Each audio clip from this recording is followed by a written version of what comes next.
I am live according to YouTube.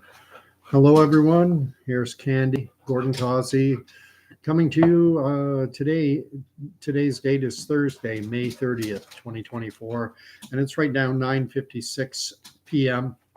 Allow me first to apologize. I had scheduled to do this video last night, but I was going to do it around 10:30, but I crashed out. Life gets busy.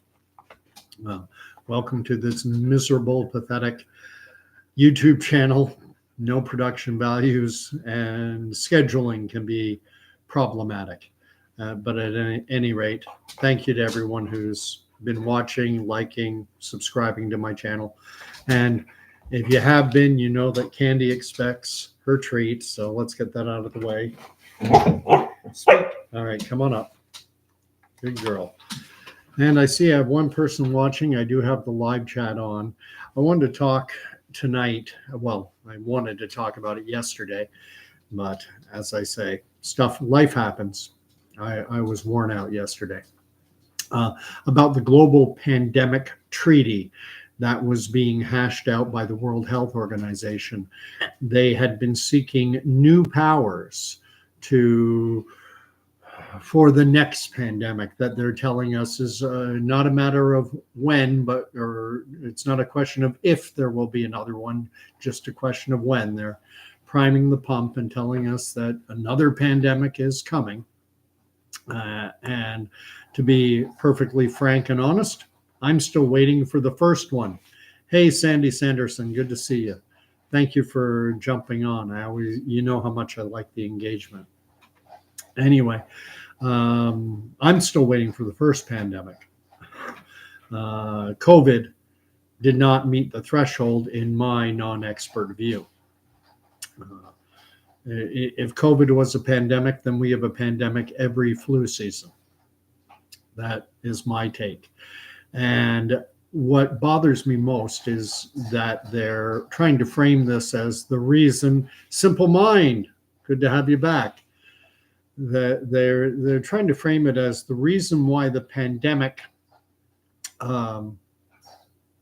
this new pandemic treaty that they were proposing, that the reason it didn't fly was because of right-wing misinformation and conspiracy theories. So I wanted to read something I posted to my Facebook timeline. So normally my videos are live and unscripted. This one I'm flipping over to my Facebook page. I'm just going to read something that I posted. I linked it down below if anyone wants to read it. I'm not going to read it word for word, but pretty close. You know, how the global pandemic treaty failed to achieve consensus, and how it's being reported that the failure of the World Health Organization member countries to agree on a new pandemic treaty, the reason was because of misinformation and conspiracies that came from right-wing types. What a crock of... Now, first of all, the need for a new pandemic treaty was said to be the result of the failures of the COVID era. Well, the World Health Organization and health authorities all around the world don't even begin to recognize what those failures were. And I would argue that those failures were intentional. We were just hit by lies. And the lies of the COVID era are used as an excuse to try and leverage even greater authority and control in the event of another health emergency. So what were the failures of the COVID era? I think we got to start right at the beginning with the origin story. The lie we were told was that SARS-CoV-2 sprang from a wet market in Wuhan, China, when a bat interacted with a human, like a scratch or a bite or something like that, which supposedly caused a bat coronavirus to jump over into the human population. Anthony Fauci promoted this fiction to deflect from the fact that his own National Institutes of Health was funneling money to that very lab in Wuhan, China, working on coronaviruses. And what they were doing, they were playing with coronaviruses in order to make them more transmissible amongst humans. Some call it gain of function. You can call it directed evolution. Call it whatever you want. Now, former CDC director, Dr. James Renfield, who is an actual virologist, unlike Fauci. He spoke to this reality that it came out of a lab, as did France's Nobel Prize winning virologist, Dr. Luc Montagnier, along with countless other qualified experts in medical science. And Fauci, holding the purse strings for so much government funding, effectively he was able to silence their voices. I mean, if you wanted to know the true origin story, you had to go looking. You weren't going to hear it on NBC, ABC, CBS, CBC, CTV, or Global, BBC, or any of the mainstream media outlets anywhere in the Western developed world. Now, research revealed zero evidence of SARS-CoV-2 existing in bat populations anywhere. They looked all over. They checked bat populations all over the world, came up completely empty. Then Fauci's lying apologists tried to claim it might have come from some other mammalian species, raccoon dogs. Remember that one? They said, oh, well, it might have come from raccoon dogs. Yeah, sure. So lie number one was the origin. And then lie number two was about the lethality, the deadliness of the virus. The claim was, Fauci himself said this, that an infection, getting COVID from a SARS-CoV-2 infection, that it was 10 times more deadly than the seasonal flu, 10 times or more. It was at least 10 times as deadly as seasonal flu. And in order to promote this lie, any death with COVID was counted as a death from COVID. We never did that with flu deaths. We never tested everything that moved for influenza and then counted every death, no matter what the cause was, as a flu death if it coincided with a positive test. Now, could COVID be deadly? Sure. If you're 80 plus years of age, taking 10 prescription medications, living in a long-term care facility in a place like Ontario, where 3/4 of the residents suffer from cardiovascular and or circulatory diseases, yeah, it could be deadly. Death sucks, and it is devastating to friends and family members, even if it is someone in a nursing home who's just hoping to live until their next diaper change. So they lied about the origin, then they lied about how lethal it was, not very, but that isn't the end. Now, the ultimate goal, they wanted to force a vaccine on people, one that was not properly investigated, so that, because if they investigated it properly, the obvious dangers would have become apparent. But by rushing it through, the obvious dangers weren't known about until it was too late. And that meant trashing any potentially effective treatments. Ivermectin was being met with encouraging reports from medical professionals all over the world as what they call an off-label treatment. Then a paper was published in what was the world-renowned Lancet Medical Journal, and it, quote unquote, proved that ivermectin was not only ineffective, but that it was also dangerous. CNN started calling it horse paste, even though this drug has been used in human populations for around 10 years or more, and even earned a Nobel Prize. We later found out, it was revealed, that the data that was used in that published Lancet study was fraudulent. The Lancet quietly retracted the study from publication, but the goal was achieved in trashing ivermectin in the eyes of the public and even the medical community. The study that the Lancet published was from a company called Surgisphere. Surgisphere listed only 3 employees on their corporate website. The head of the company was a doctor who was facing multiple malpractice suits. Another was a writer of science fiction, and the third was an exotic dancer. So much for the Lancet being the world's most prestigious medical journal, and so much for peer review having any meaning. And then next up, we had the fiction of social distancing as an effective epidemiological control measure to limit transmission. Even fallen Saint Fauci himself was finally forced to admit that there was never any science behind having people stand 6 feet away from each other. And I could go on and on and on. The COVID era was lie after lie after lie. And even now, 2024, some people still can't let go of the lies. Still, there are still people out there that think garbage like distancing and masking is based on science. I'm talking about double-digit IQ types who are still pulling out dirty face diapers from their pockets and purses, pawing all over them, and then spreading their germs and bacteria all over the place. And here's the warning.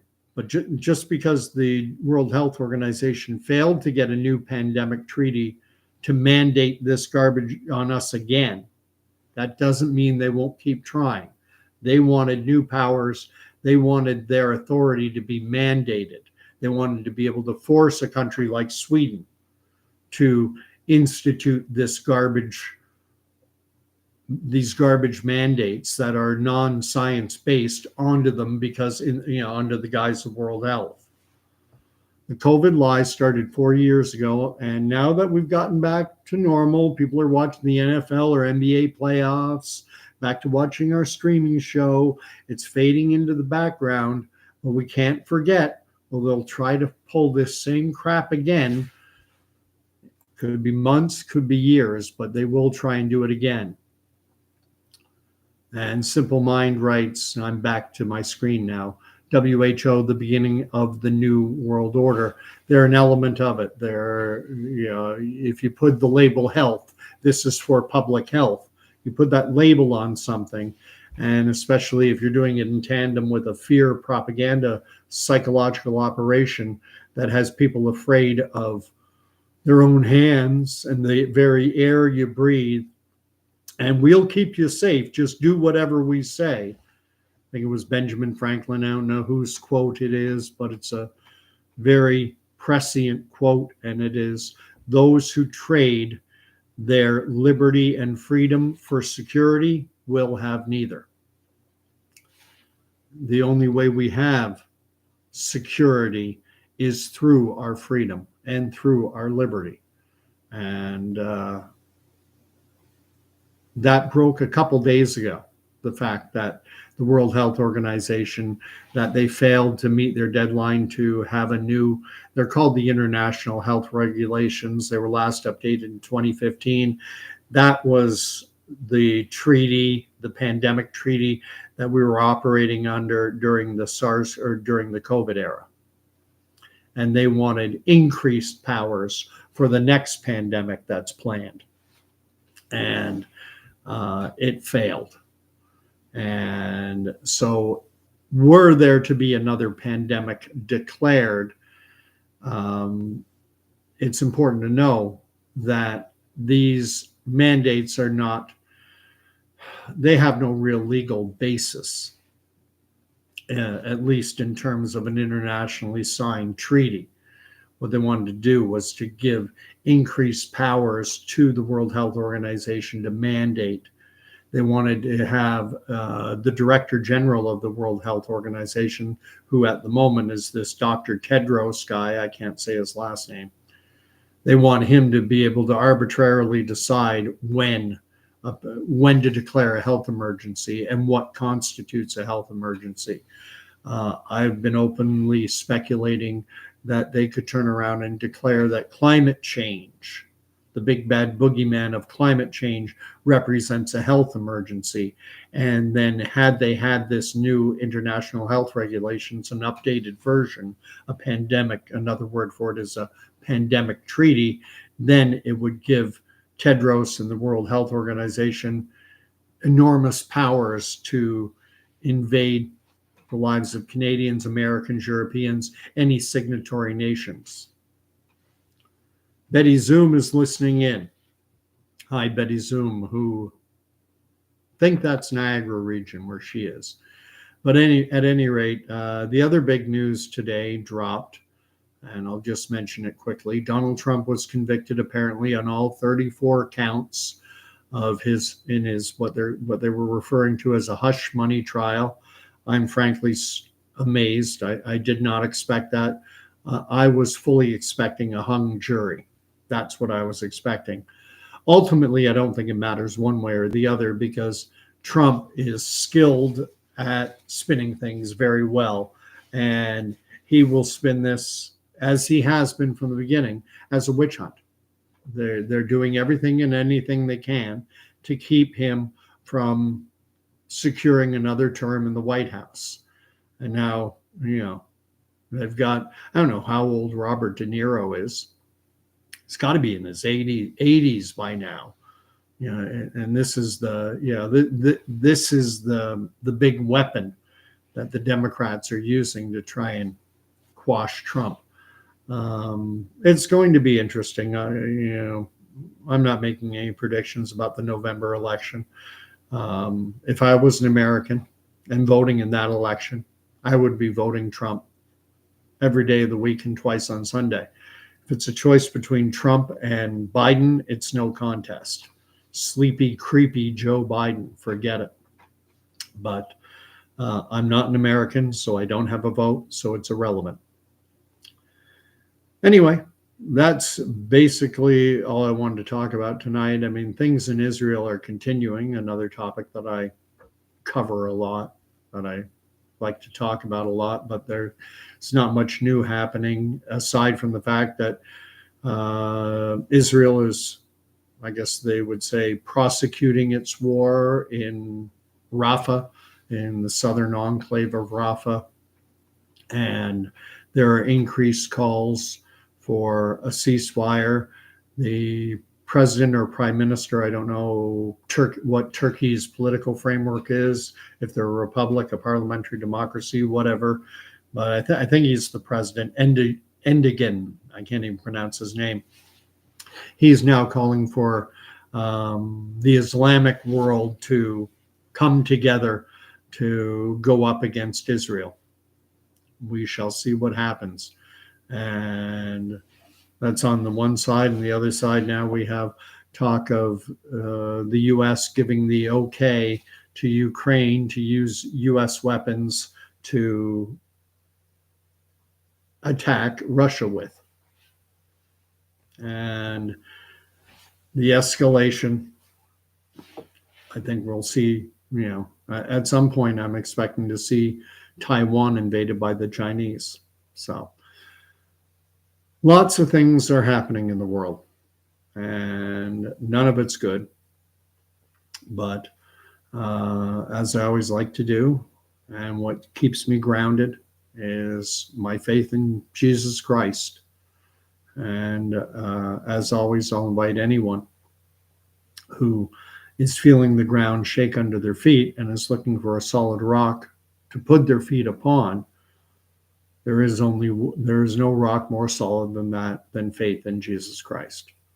And whatever storms come, you'll be grounded, and you'll realize that as crazy as this world is, and I think it's going to get crazier, we win in the end, and that this life is not the end.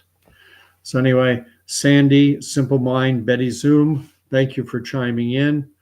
I don't think I haven't said a lot. Shorter video.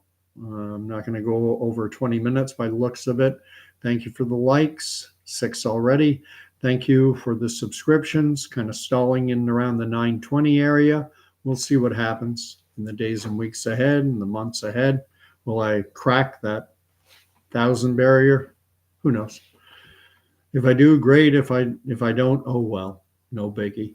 Anyway, God bless, and we will talk to you again in a few nights. Night now.